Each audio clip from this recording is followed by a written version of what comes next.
Creamy healthy meal muna po tayo po.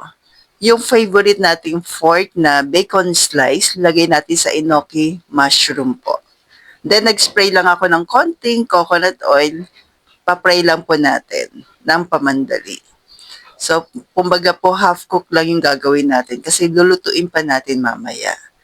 Actually, dapat beef po yung ilalagay ko dito. Wala lang ako makita na bacon slice na beef. Yan.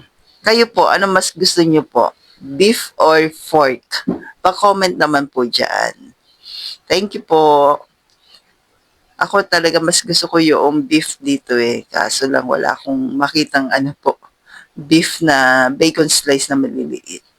So, after natin ma-fry, na sandali lang, yan, konti lamang po. Konting oil lang ha, kasi mas meron po siyang sariling oil. Medyo mataba yung nabili ko para mas okay sana na yung natural oil niya. Yan. So, ganyan po karami yung akin niluto. Then, tabi muna natin. Nag-isa po ako ng konting sibuyas bawang sa butter. Butter po, not margarine or margarine. Then, tomato paste. Yan. So, para hindi maasim yung ating sauce, igigisa natin ng konti. Then, nag-add po ako ng konting tubig, tapos asin, paminta.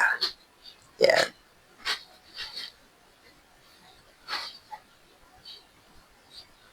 So, yun po yung ating pampalasa. Konti lamang po kasi maglalagay tayo ng cheese mamaya. Then, binalik ko na po yung piniray natin na enoki mushroom with pork.